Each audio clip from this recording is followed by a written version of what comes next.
Welcome back to the Football Fitness Federation podcast. This is episode 152. I'm delighted to welcome to the podcast Rich Clarke. Rich, how are we doing? Yeah, good, Ben. Thanks very much for the invite. How are you?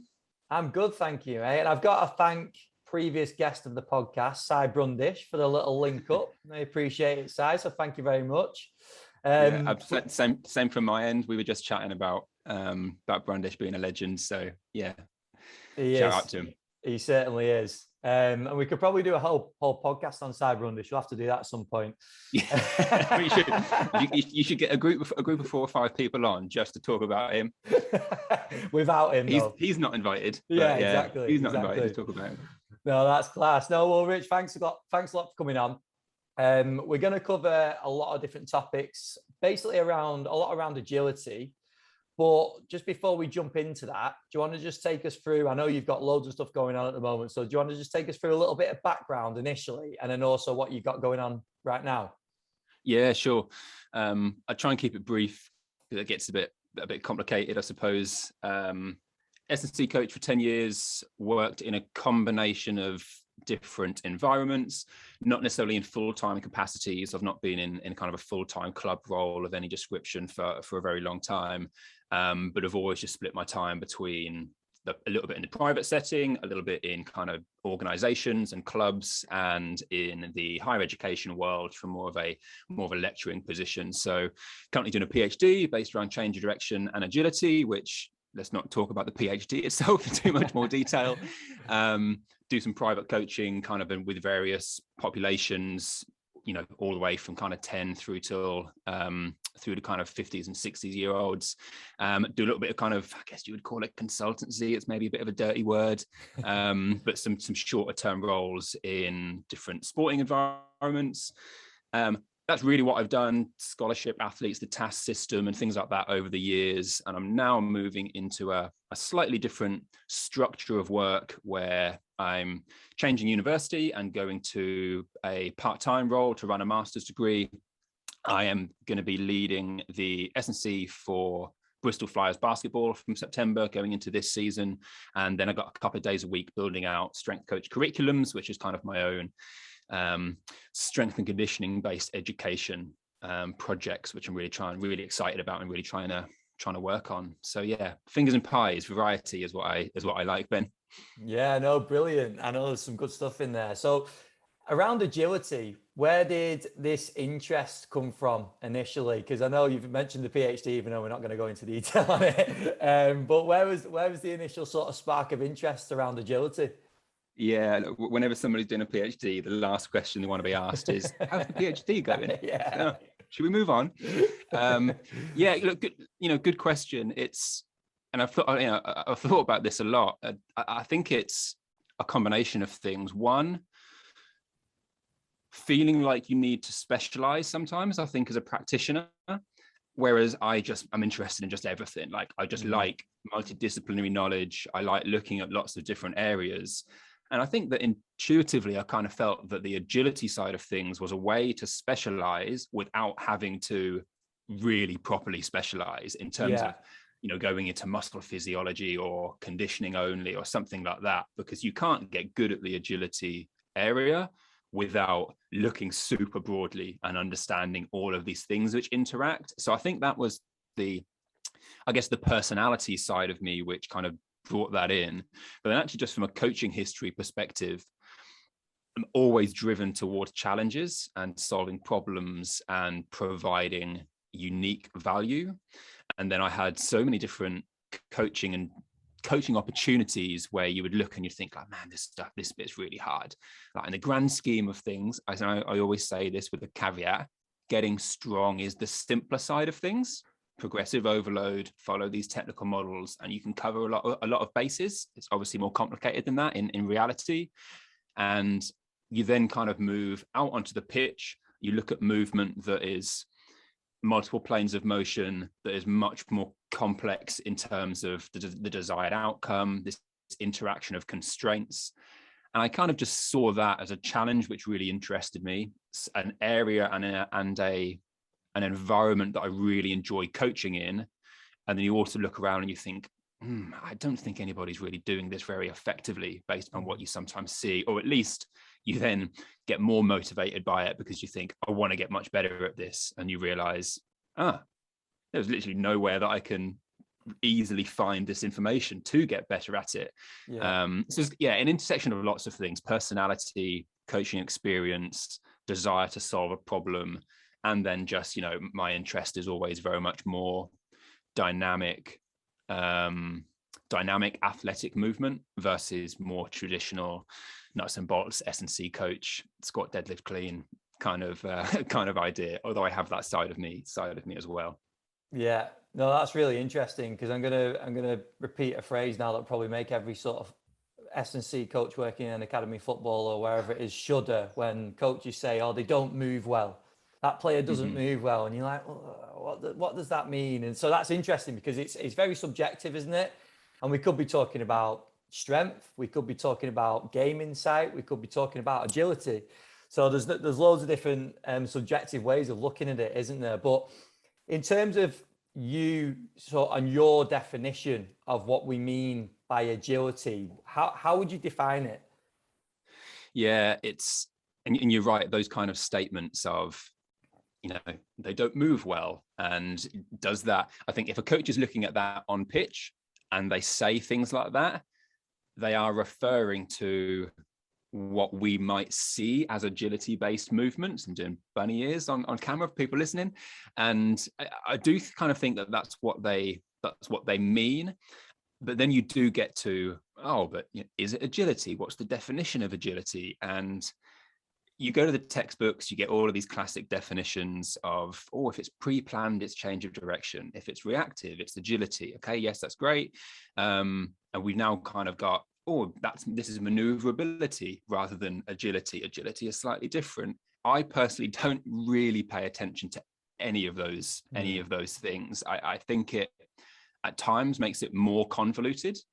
I've in the past, and I don't think it's a really accurate, great definition, but I've kind of just referred to it as, I don't even need the first. I sometimes start it with open or chaotic, but it's essentially sport-specific movement within context. But it's probably movement which is going to be reactive, open-based tasks, because some people will call the movement that fencers make or that gymnasts make, obviously that becomes more pre-planned. But being a fencer and reacting to somebody, is that still agility? Yeah, it probably is. It's just within the context of their sport-specific movement.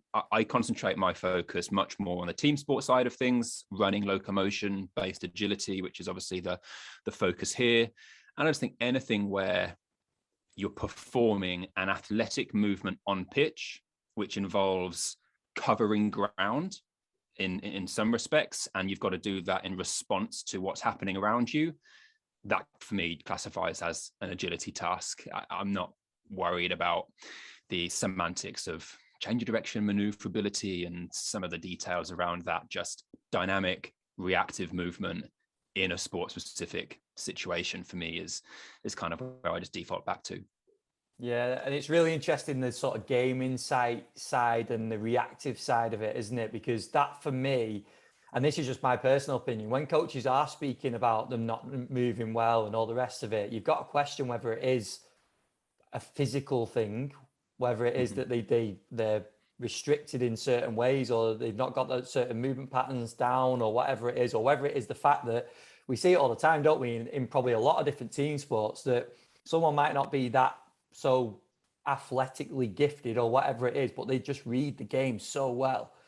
Yeah. And just in football context, I thought it was like that with the Italians in the Euros, like some of the defenders, the older defenders, they just read it. They read the game so well, and in a way, you could say that is agility, because they're able to adapt the bodies and complete the task in hand, without probably being the quickest or whatever it is. Like, so that is a big part of it as well, isn't it?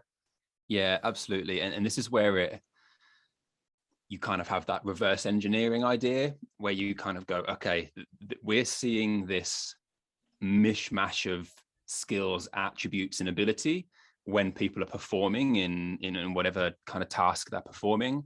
And if a coach says, they don't move well, why do they think that? If there's a player that keeps getting beaten on the left-hand side, they can't, do a really hard defensive press and turn somebody to, the defender's right because of movement competencies, or they just have a certain playing style, which means they default to certain things and struggle at certain things. And this is kind of where, and I kind of have like this process that I go through with people. It's about identifying what do you see as the actual problem first. So the example with kind of that kind of like the Italian squad that maybe read the game really well, there's an argument there to kind of go, are you going to impact as a practitioner those moments of the game which are much more about reading the game, being in the right position, and are much more tactically dominant? And it doesn't mean it's not agility, but it means it might be the type of situation where your influence is much lower. And I think that actually from an S&C perspective, you should probably step back and say, okay, regardless of maybe some of those situations, what are the situations which are clearly going to be much more heavily physically dominant, which is then when it's high speed deceleration, a real rapid disguised acceleration, and you find those situations which are like, right, that's where, as a physical member of staff, that's where my impact can be. But you still then go, oh, but is it general movement skills? Is it physiological capability, force output? Is it reactive skills and perception skills? Is it a combination of all of those? And actually you have to make a bit of an educated guess as to which one that it is to try and move the needle, Yeah, definitely. And I was going to ask as well about around catering for individuals, because obviously we're talking about team sports, team settings. And when we're going into depth on something like this, and we're looking at movement patterns and what we actually should target in terms of what we're going to work on, you're talking at 20, 25, however many it is individuals. So what's your process when you are working with squads to sort of manage the individual within the team setting? Yeah, really tough one to answer, because the answer is it depends. Yeah. It's so tough.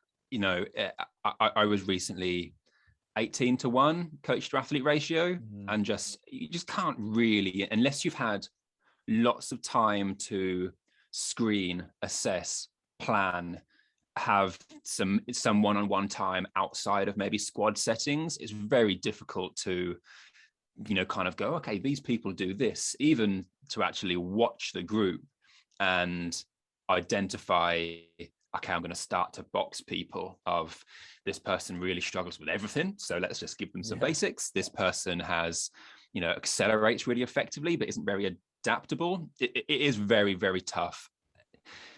For me, if you really want to take that route of trying to individualize, which everybody obviously ideally should, preparation time, problem solving, and thought process is super important to do that first before you then start trying to kind of, diagnose certain things in certain people, because it can be a bit more messy than that. So if you have that time to assess, profile, identify people's weaknesses, and then plan ways where you can group things, it becomes a little bit easier. You're never gonna, in that squad environment, really individualize one-on-one, but I think you can easily have bubbles. Bubbles, that's the COVID term now, isn't it? You can easily have groups where you're like, okay, this lot all struggle with this kind of thing. And you might even find that just as a squad, there's not enough individual variation to warrant a hugely individualized program.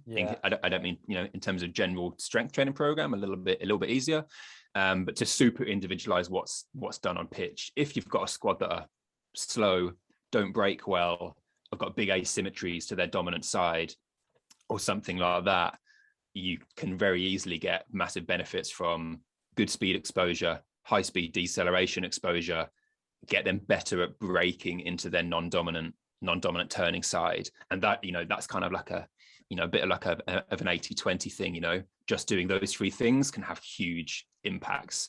I think a lot of people miss two of those and just take the speed exposure route and maybe don't start looking at left turns, right turns, hard braking situations. But really, really tough. If you have time, get as much information as you can, and then start clustering people. If you don't have time, then I think it is quite common that as a group, there is a low-hanging fruit for everybody. Which normally for me is hard braking, high speed deceleration that involves some kind of rotational component. I see that loads, especially female football, especially if you think probably more so female, not necessarily because of sex, but more because of less likely to have had structured physical preparation for many years before that.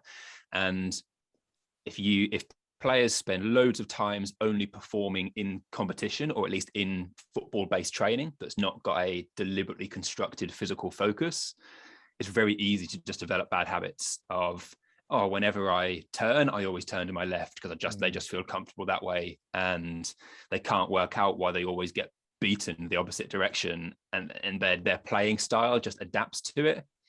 And I think that a lot of the time you can look at a squad and just find that, okay, everybody sucks at this. I can't individualize, but if I improve this with everybody, we get a big jump up in performance. But then if you can individualize, profile first, get your information, and then start to cluster people into groups of how they can work together. Yeah, because I guess you're not going to come across too many like big surprises in that way, are you? Like you said, the low-hanging fruit, a lot of that stuff is going to be covered. And you've just mentioned some of the things that you'd probably prioritize a little bit more that maybe are possibly underused in certain programs. But yeah, no, I think it's really interesting because I just think it's important for us to cover that, because players want that sort of individual approach. But what I was going to ask as well is, when we're talking about that preparation, from your point of view, what goes into that? Because I think you mentioned about some screening. Is it going to be what? And again, you mentioned before starting, however you phrased it, starting with the game in mind. So starting with performance actually out on the pitch. What else goes into that? If coaches have got time to prepare and get something lined up and ready, what's your sort of process with that? Yeah, there's different philosophies on it. With this is kind of like how can you test for agility, and it's like, whoa, that's a kind of worms in itself, and there's different levels. The first thing for me is, if you start with a game scenario, and let's say some kind of key performance indicator that impacts outcomes, football. Again, I don't know whether you could actually performance analyst, kind of measure things, but it might be creating space to receive balls by attackers. From a defensive, it might be, a hard, heavy press that tries to control an attacking player, left side, right side. You kind of find those kind of situations that are physically dominant, but are multi-directional and relatively chaotic. And those might be your kind of key performance indicators for certain people. And look at those situations and think, okay, what does this person need here? And classic needs analysis process there. And then it kind of comes down to, how do I gain the information that I need to have an informed decision of how to move forwards?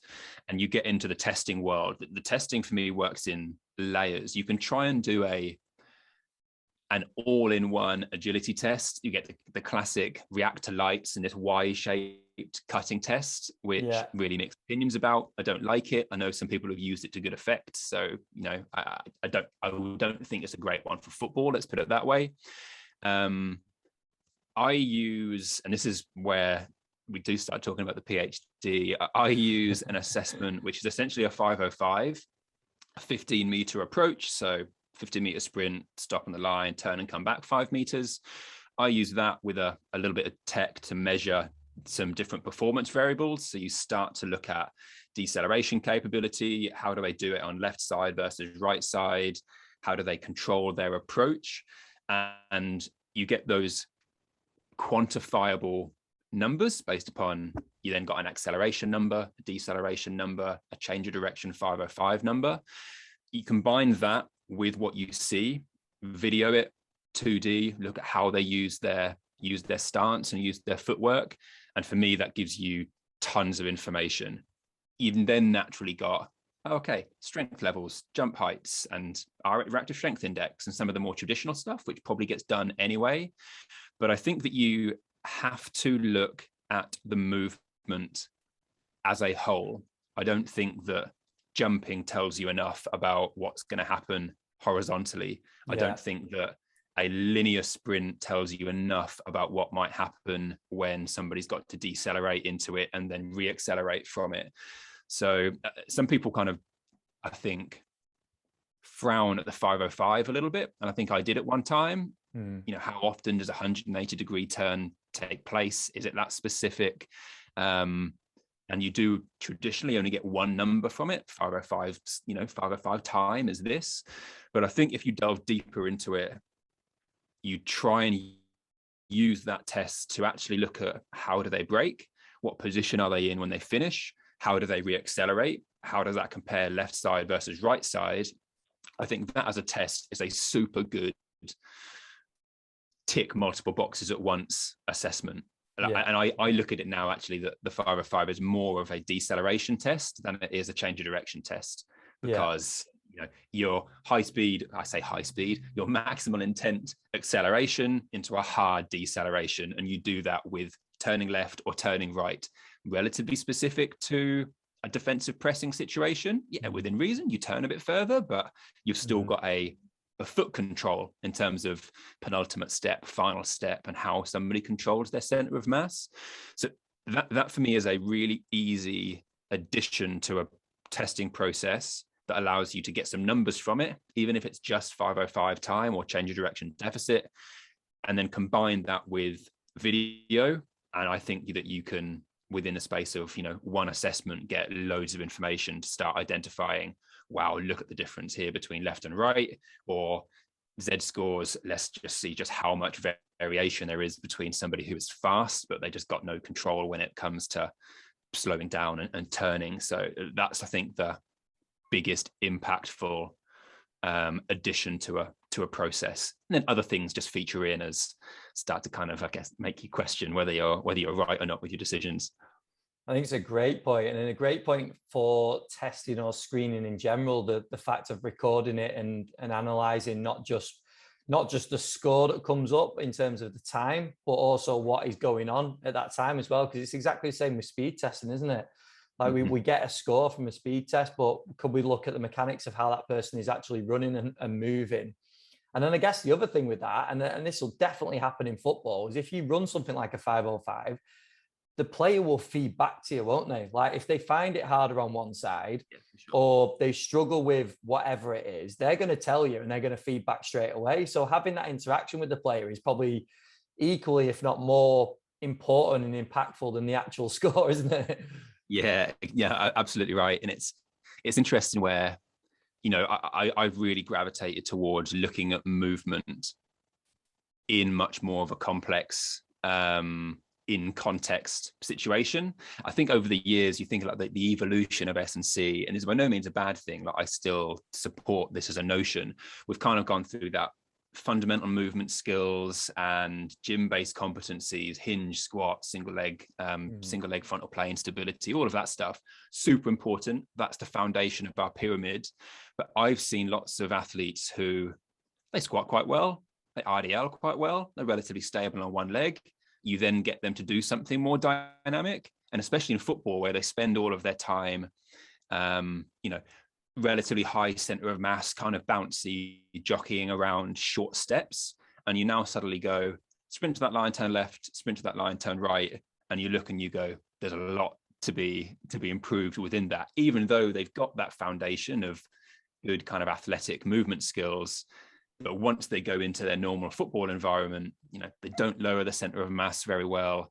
They aren't comfortable turning to one side because they're so used to just defaulting to where they're comfortable, and the way they use their strides are kind of choppy steps, which aren't very useful for kind of producing lots of force in the ground. And it's a little bit of an interesting paradox sometimes where do some practitioners hear the coach say, oh, they don't move very well, and they go, well, let me look at their single leg squat and I'll see what that looks like. And you should do that. By no means am I saying that's wrong, but I wonder how much people are missing. Okay, this looks good in the gym, or even, but their 5 meter acceleration looks quite good. And I was like, okay, that's great, but there are so many other things that they are having to do on pitch, which we still need to try and give some attention to. And you could argue which is more impactful: squat better, get stronger, produce more force, or maintain those capabilities but get much better with specific movement patterns and specific coordination and output. And there's no right answer to that, right? I just wonder how much we consider both sides of those options. And I sort of said it tongue in cheek at the start, like about the coach saying that. But the truth is that coach is the one that's going to make the decision. If it is an academy, they're making the decision on that player. And that could be something that affects the future of them being at the club. So it is a point that they're basically saying they're not fitting in with what I want right now. And then it's your job as a practitioner to step in and find out and problem solve exactly what is going on and what they want, isn't it? So it is one of those phrases that we are a bit like, well, I don't know what that means, but then it's our job to go and find out exactly what it is they want, because it might be different coach to coach. Yeah, absolutely. And those conversations are so important because, you do get that of kind of, I think sometimes my experience has certainly been that you get that first game, because the first time, even if it's a friendly, the first time they go into that situation and what the coach has exposed them to may or may not have been sufficient, but it's maybe not at competition intensities, and the psychology is different, the reactive component is different, and then they suddenly see them in game. And I think that's commonly when you first have that conversation of, we're not fast enough, we're not fit enough, we're not pressing hard enough. And you then start to delve into, okay, who are you seeing doing what? And that's where you get, you have to really complement, you have to find a coach is looking at it from a technical, tactical perspective. And they aren't necessarily looking at a player and going, they can't, I keep using the same example, they can't kind of defensively press somebody hard and try and move them to the left, but they can do it effectively to the right. They maybe haven't worked it out to that much detail. They just see somebody who doesn't press hard, and if they do, they're not always very successful. They get left standing, or they get, somebody goes past them. And I think that they look at it from that route of just they're unsuccessful, or they're not, doing tactically what exactly they want them to. And the S&C or the PPC's role is to go, okay, this is what I think physically is the limiting factor within that. And ideally, not necessarily so much for the coach, but for themselves to then have, and here is a little bit more of an objective way that I've attempted to show it, and show a coach a 505. You see how this person just can't do this, just really sucks with it. And then they suddenly go, that makes a lot of sense. They play on the left, they're used to doing this, but the situations when they've got to do different, they're getting sucked into it, and we're getting, we're having been negatively impacted from that, from a squad performance perspective. That comes back down to that planning time though, right? Having the time to sit with a coach and maybe play a review and start to talk about, okay, these are the gaps, this is where I think this cluster of people need focus, and how much staff you have and how much time you have to be able to put that kind of thing into place. But for sure, we have to kind of link those two perspectives up together. 100%. No, it's a great point. And the positional stuff is important as well, isn't it? Because like especially if players that are playing in the same positions constantly, they're naturally probably going to have certain asymmetries or certain ways that they move that they've maybe just been used to throughout a whole career. So it's really important to take that into consideration as well. I also think it's just it's understanding the coach, isn't it? Because that's our job as a practitioner. The coach can say, they can phrase it however they want. It's our job then to understand what they actually want, and maybe even question them on it and say, right, okay, so they don't do X. What do you want them to do in that situation? What do you want? And then I can work from it again, like what you mentioned before, starting with that game in mind. I can then work with it and try and put something into place that improves that. Yeah, absolutely. And it's interesting as well, where you think about athlete habits. This is a common thing that I get from a question perspective on agility, of like, well, it doesn't, doesn't their training kind of do that? Because they react to stuff, and it's like, it does some of it, but it doesn't provide, the competition doesn't, and often the sports coach training doesn't provide feedback as to, you got this right or you got this wrong, at least from a physical movement perspective, because it could be tactically incorrect, it could be technically incorrect because of an influence of the ball or whatever. There's all these other influencing factors which create a barrier for the athlete to go, okay, that movement that I just did sucked. Why did that suck? Was I going too quick? Did I just not control my base of support, not control my steps effectively? And you have to take somebody, I guess it's like the whole specificity continuum. The competition is super specific, training is close to it, arguable sometimes. And then it's kind of like, how far away from specificity do you have to get in order to really start to pinpoint something which will have an impact back on specificity later, if that makes sense. And it's tough, and it becomes a little bit messy, but I just think we have to, their movement in competition is arguably the most important thing that matters. And there are physiological things which are super important that are going to support that, but someone at some point in time needs to look at, okay, their on pitch movement looks like this, why? And let's try and improve it. And that won't always be linear, and it won't always come back to more strength, more rate of force development, more eccentric impulse, all of our maybe more bread and butter stuff from a physical perspective. Because you got the two sort of camps in football as well, and you got the camps where they believe everything can be done on the pitch, and we'll do everything through small-sided games, and we don't need to do much at all away from the pitch. But then there's the other side, which is, oh no, it's all about improving the strength, improving power, improving force production. And it's like, well, the answer probably lies somewhere in the middle. And again, like you've mentioned before, it will completely depend as well. So, because I was going to ask about how much work is done on the pitch, how much work is done away from the pitch. I think you've kind of already answered that, but yeah, it's interesting, that question. And I have whenever I say some of these things sometimes, and I think I've got mentors that are going to be shaking their head thinking, no, Rich, that's not what, that's not the message. And it's tough.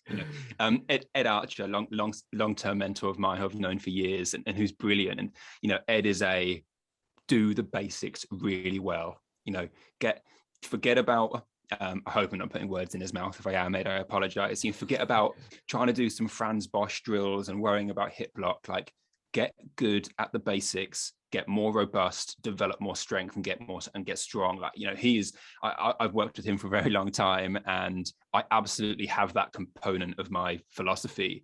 Same with Ryan King. Ryan King's really similar. And again, I speak to Ryan somewhat regularly, and he would again be in that camp. No insults to anybody, or no mischaracterizations meant. And it's just interesting where there is another side to that. Which is right and which is wrong, I don't know. There isn't a right or wrong answer, I think, is probably the way to look at that. But if you don't have the skill set to be able to look at the other side of the option, then you'll always default to that one option, which might work out really, really brilliantly. And you by no means should you overlook the importance of good force production, good fundamental movement patterns. Like, do that first. But, especially if you're at a relatively good performance level, or if you've had the same group for a very long time, or you've got a group when actually you've got the luxury of spending lots of time with them, i.e. you get lots of pitch time, you get lots of gym time, you need to have those skills to think, okay, how do I make sure that this is really translating to performance? And yeah, I don't think there's many opportunities to get good at that, and there's not that many resources, or not that much support around to understand that this is maybe how we can look at things from a pitch movement perspective, because sometimes it's just they do that in small-sided games, like that's taken care of. And once you start digging into it, you realize it isn't taken care of not always. And actually, sometimes those things work against you because they can cause some really less than optimal movement patterns in a way, or at least that's maybe the wrong way to put it. The movement patterns are arguably optimal for the exact task they're doing then, but if they do loads and loads and loads and loads of that, when the task dramatically changes and it's now suddenly speeds 3 times as fast, at spaces 3 times as big because of a particular situation, at intensities that are greater, they spent 80% of their time doing it in a submaximal kind of easy, I'll find my, I'll choose my comfortable side situation. Performance comes along and that bites them in the ass because they've just not had that learning opportunity to do that in much more, I guess, game defining moments potentially. That's definitely one way to look at it, but depends, and it's really really context specific. And I did want to, we'll go into it in a second, around designing drills and specificity. But just before we go into that, that's why I really like what you said at the start about the sort of specialism in agility, or specializing in agility, because with what we've talked about so far, when you look at that specialism, it suddenly covers everything, doesn't it? So it's a wide spectrum that we're sort of looking at. But I think it's just an understanding, isn't it? And looking at, like, and just having, I suppose, the experience and the coaching time of seeing different people, how they move, maybe different problems that you've had to solve. And that then gives you the art to sort of say, no, this is what I think about this certain person, and have that conversation with the coach.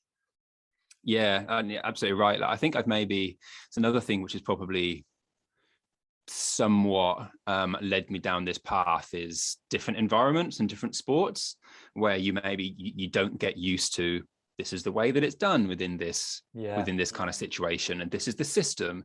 And I think you start looking at it from, this is what happens in different sports. This is how basketball players move. This is how football players move. This is why they're different, because of the the kind of constraints that are placed on them from a competition perspective. And I think that has probably really helped me start to sort out the things that are important and the things that aren't important. I'm not sure if that's really answered your question. We're going to talk about drills, aren't we? And that's just kind of made me again reflect on, why does this stuff interest me so much? No. I just think it is really interesting because of there's so many, there's not one answer. And that's why it's really nice to sort of look at, isn't it? Because, and you're also bringing in a lot of different people, like in terms of job roles. We spoke about analysts, we spoke about technical coaches, talked about S&Cs in terms of like the strength side of things, the power side of things. Like there's a lot of people involved in that whole process, isn't there? Which shows that it's not just about this, it's about the whole picture, and essentially it comes down to performance, doesn't it? Yeah, exactly. I describe agility as the ultimate interdisciplinary problem, because you no one person can deal with it, no one specialist or one specialism in terms of strength development or whatever it be, you can't optimally impact it without it. And you could argue that agility is just, that is the performance outcome. It's the performance outcome in a lot of team sports. And actually, agility as a and I have really thought about this. Like, we have this classic, you think, go back to real basic education, when it's like, oh, speed is a component of fitness, strength is a component of fitness, and then agility, that's the one that sticks out of like, it's not a thing. Well, I guess you could call it a thing, but it's a thing which is a combination of all of these other things which we've kind of identified exist.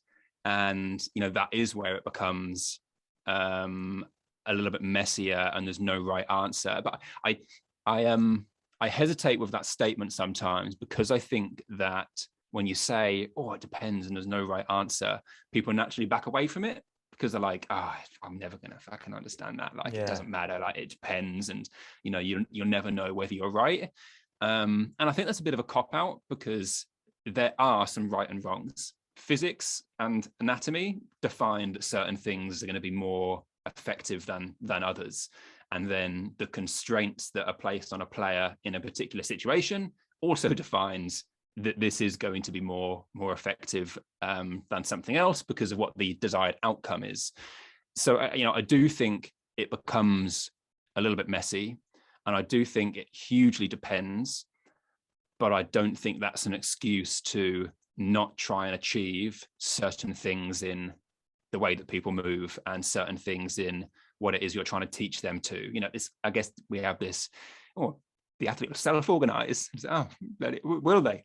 And I think that some people kind of like lean back on that and they go, that's strong, and they move well in the gym, so whatever they do on pitch, they'll fix it. And that's assuming that their very general movement pattern skill of a squat or a hinge will impact the way that they do something more dynamically. And it will. Will it enough? Will it in that particular situation? Will it for that individual?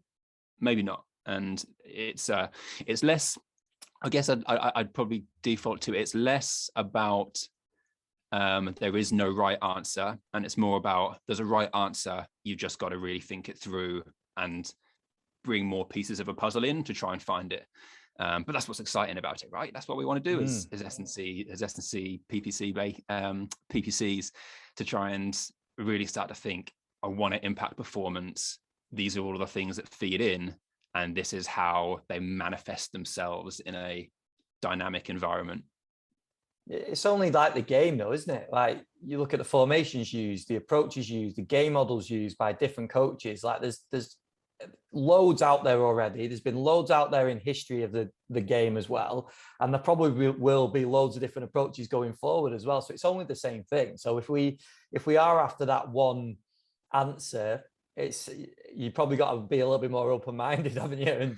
And just sort of consider what we're working with. We're not working with a sport where we're traveling from A to B. Like we're working with a chaotic sport, aren't we? And that's probably the same with a lot of different team sports as well. Yeah, exactly. And it's interesting where, again, you think about the way that S&C has evolved, and we're now at a point where people are getting much better on pitch.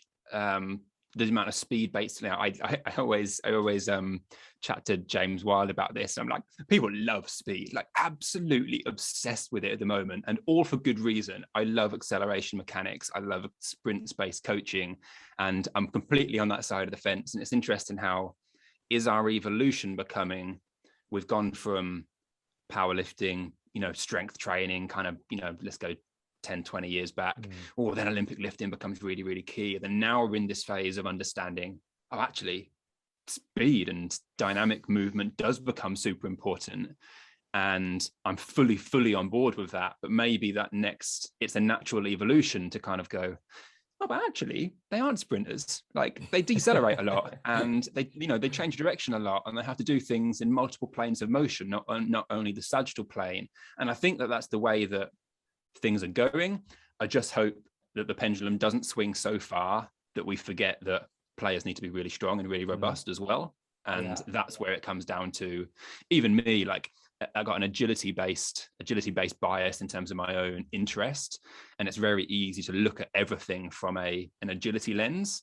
But sometimes you just go, they're just a bit slow, right? they're just not strong enough, and they're not quick enough. So do I need to start designing really complicated, perceptually specific drills when they need to sprint more and they need to squat more? Sometimes that is absolutely the case, and which is why it's situation dependent.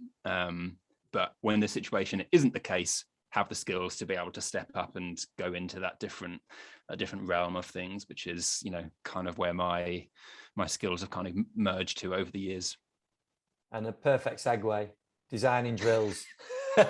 Yeah. So when we talk about this, because you mentioned it before about taking like a small-sided game, for example, and if a player has found a way of dealing with another player in an example that might repeat itself a few times in that training game, they've sort of adapted to that scenario. But then when things change, it might be a different player. It might be, like you mentioned before, different space, different speed, whatever it is. We need to be able to adapt again. And that's where players might fall short. So with that in mind, what's your sort of process for putting drills into place and designing drills, and how creative do we get? And also how specific do we need to get for that player as well?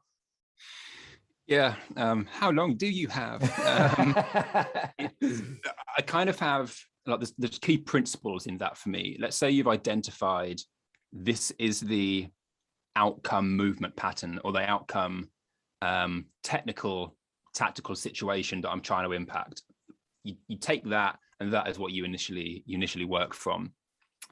When it comes to design, I don't think we throw the basics out of the equation. I think that sometimes the basics work really well, something simple and pre-planned. What I think becomes important and that we miss, we think from an S&C perspective, dominantly from a physiological perspective, progressive overload, 5% increase a week, whatever structure you kind of use, or repetitions. And those are certainly part of it. But then I think the skill acquisition component, because we're now talking about movement skill rather than physiological adaptation, if they're out on pitch doing something more dynamic, there's almost like new principles that come in, because you're now developing a skill. You're not just trying to get a tissue or the nervous system to change its maximal output. And there's a couple there for me. One is going to be challenge point.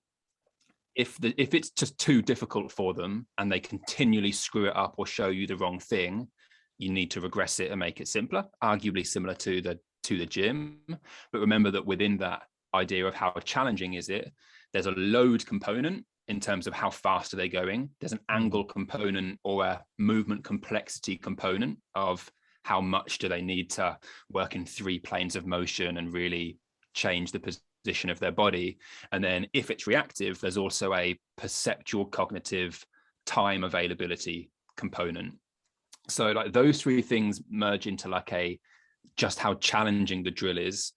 And I think that we need to try and either simplify the perceptual side of it, make it pre-planned, makes it simpler, make the distances shorter and the movement less multi-planar, makes it simpler, makes it easier. And then there's also a component which I'll probably fluff up if I try and explain it too short in too little a time. But in terms of how somebody's using their feet, I think people can get into, if you get somebody to sprint, they can click into left, right, left, right, left, right as fast as they can. And then suddenly the task needs them to left, left, right, right, left, turn, right. And that then becomes a challenge in itself, even if the distances are small and the loading is small. So just kind of with that's the challenge component, the movement challenge, the load challenge, and the perceptual challenge. The other key principle that comes in is based upon feedback. And this is one which I think people really, really miss, is does the athlete know if they get it right or not? Yeah. If there's something very specific that you want them to get better at, and if you design a drill and they can go through the drill, or they can go through the cones, or they can turn on the line and they can do it incorrectly, they won't learn how to get it right. And unless it becomes super coach intensive of, no, bit higher, bit lower. No, not that one, nearly, do another one. And so the construction of it to become the drill that you're doing with them has built-in feedback of, you did not get that right, because if it's competitive, you got beaten, somebody similar performance level to you. If it is, this is where kind of like the aqua bags concept comes in. Like, is there something which gives you feedback of, I was really unstable there and I wasn't in the right position? So there's kind of like a body awareness component to it then, but actually just simple constraints. So a really simple example, you think the classic, again, 180-degree turn, run to the line, turn and come back. And you want to see a good low center of mass, a hard penultimate step, braking component. And you want to see them almost touch that final step and come straight back into a sagittal plane acceleration. You try and get someone to do that left and right. And if you're asking them to just go to a line, turn and come back, and do that on their bad side, there's nothing stopping them doing it in a really shoddy way, because there's nothing giving them feedback other than your voice. If you make it competitive, maybe they'll learn. They keep getting smoked off the line, and I need to try a new strategy. And they might, work that out, or I'll try something slightly different. But actually, if you think about it from and this is kind of, I guess, more generally my coaching style and philosophy anyway. If you think about it from a constraints-based perspective rather than a verbal descriptive component, one of the really simple things that I do with that kind of movement is if you want them to turn to their left, so if you want them to turn anti-clockwise on the line for a 505, then they don't aim to touch the line with their foot. They aim to touch the line with their hand, but they have to touch the line with their left hand if they turn left. If they turn right, they touch it with their right hand. And there's some positional stuff where to touch the line with the hand, they have to get the center of mass down. To touch the line with their hand, and for them to be in a position to reaccelerate, in any logical position to reaccelerate, they need to have both of their feet past the line, their weight leaning towards the left to get their left hand down, which is then kind of like the right shin angles for reacceleration. And let's just say something really simple like that. You then really clearly start to find people who they just cannot coordinate that, because now suddenly we're asking them to do it correctly, again, bunny ears, quote unquote, correctly, and it's so different to what they're used to. They just can't put things together, and they can get immediate feedback of, I was either slow and my position wasn't right, or I didn't touch the line with the right hand and it felt really ridiculous. Therefore, after 3 or 4 goes, they start to go, oh, okay, right, that feels good now, and slow it down, make the distances a little bit shorter if they're still really struggling, and they have that learning moment and that point of, I get it, that felt really good, which is what you get in trying to develop a skill, but you don't get in maybe in a gym environment as much. They have that sudden of, that made loads of sense and that felt really good. And that's the kind of example where if you're trying to design something, control the level of challenge, control whether they get feedback in it, and obviously there's kind of specificity and other things that start to blend in, and then they start to really make strides forwards with what is good athletic movement versus what is, this is like an old habit, which if I did in a small-sided games, I might get away with 8 out of 10 times, and I might not be that successful, but I won't know whether it's because I've moved poorly or just been in the wrong position in the first place or not seen the ball at the right time. You start to focus in on, get to this position, and then this starts to challenge things. Hope that made a little bit of sense. I know that's a long answer. No, it's actually really interesting, because I think that I always find it not just listening to the specific cues, but the sort of thought process into like that minimal cueing, if you will, like giving someone that one thing to focus on has a knock-on effect of maybe 10 other things that you've not actually had to talk about. And you know what players are like as well. Some will notice straight away, oh yeah, that actually drops me down a little bit lower and I can explode out a little bit quicker. Some just won't, will they? And I suppose that's what you're working with, is you're working with different characteristics as well of each individual player. But no, I think that's really helpful and insightful in terms of the approach of not overcomplicating things, giving them a relatively simple cue, but something that you're going to get a lot from if they nail it. The reason I use that example as well, because the classic using shuttles is really common, and it's always a touch the line with your foot, or it's a touch a line with your hand. But if you don't constrain which hand it is, they're then touching the line kind of with, if they're their outside foot, if they're turning to the left with their right foot, and then they kind of like lean over and reach to touch it with their right hand. And none of those are the positions that we want. If the cue of touch the line with your foot, which you actually get in a 505 test, which is arguably a something to look at within that, the cue of touch the line with your foot, for me, is a loose injury concern, because one of the things that you don't want from an ACL injury risk perspective is you don't want them thinking about reach this foot out and touch this specific position, especially not if the trunk is going with them, because that's creating all of the wrong focus. You want them to only have their feet as wide apart as they need to. You want them to have their focus on getting low and reaccelerating, not, this is, you can start going on a tangent here to focus of attention, distance, the effect of distance, of how far away the kind of the focus is. And it's like the outside foot touch has a arguably a negative impact on some of the performance characteristics, arguably could have a negative impact on some of the injury position characteristics, also related to performance. And a really simple change: touch the line with your left hand if you turn left. And if they start doing that in a really funky position, that'll be so slow, they'll find another way to do it. At least that's my experience. And I've seen somebody tear an ACL doing a shuttle, and arguably, but at least could be partially because of that reason, because they're thinking, touch the line with my foot, and I'm going left, so I'll reach my right foot out as far away from me to try and gain ground, and can get really messy. So, I guess it's just thinking outside the box a little bit sometimes, and going to, what are the physical things I want to see? How can I optimize the learning that is potentially going to take place in this movement, i.e. the task or the drill does the feedback for me, and then how might this actually look in a context relevant situation that I've got in terms of number of athletes and the time you might have and things like that. Yeah, brilliant. That was a great insight. No, I really appreciate you going through that. And I know there's loads we can probably expand on. And we've not even got through everything that we said we're going to talk about, because I think there's some great information there, but we're coming up just short of an hour and I don't want to take up your whole day. But I really appreciate you going through that, because I think there's been some great detail in there. And we'll have to try and do another one as well, because I think there's still so much we could talk about in terms of around this subject. But we always finish the podcast with the same few questions for the guests. So I thought I'd throw these at you just to finish off.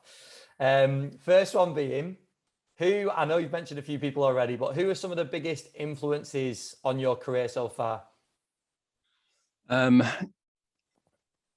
Ed Archer, definitely.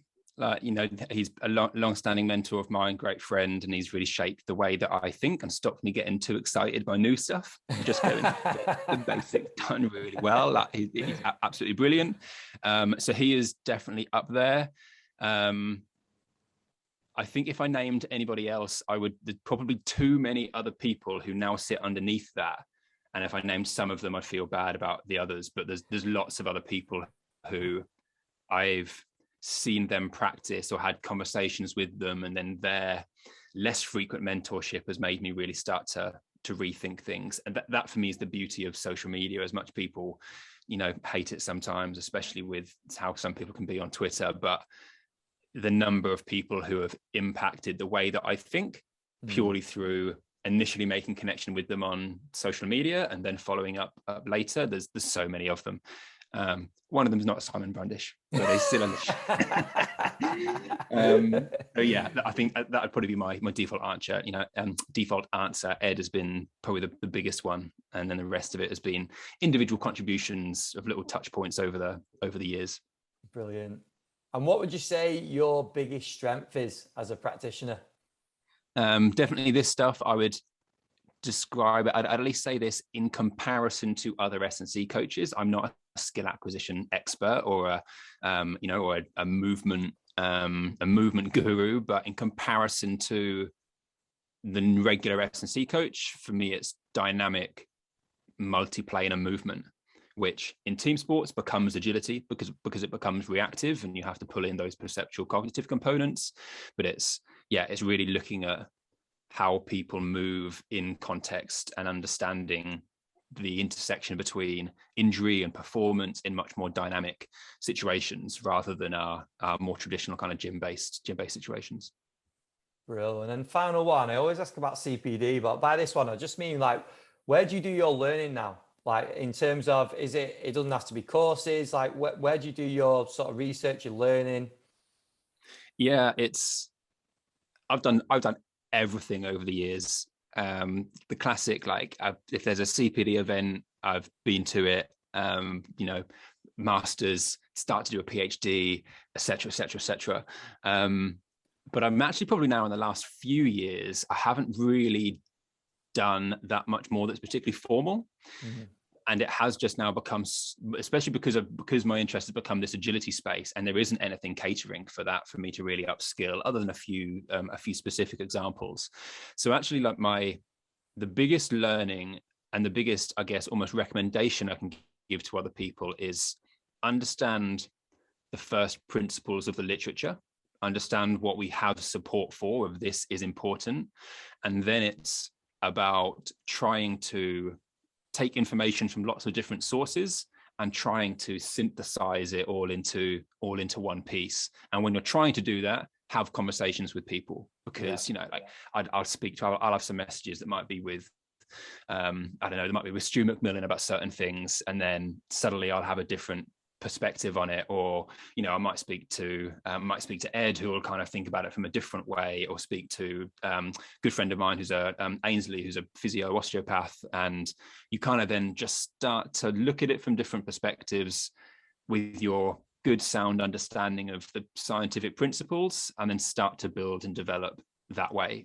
I've probably in the last few years done that much more than anything that's been particularly formal, because I just a bit of a critical thinker. You hear somebody say something, you think, I don't believe it, right? Or you just think like, I don't think it's that simple. And I strive for, have a discussion about it.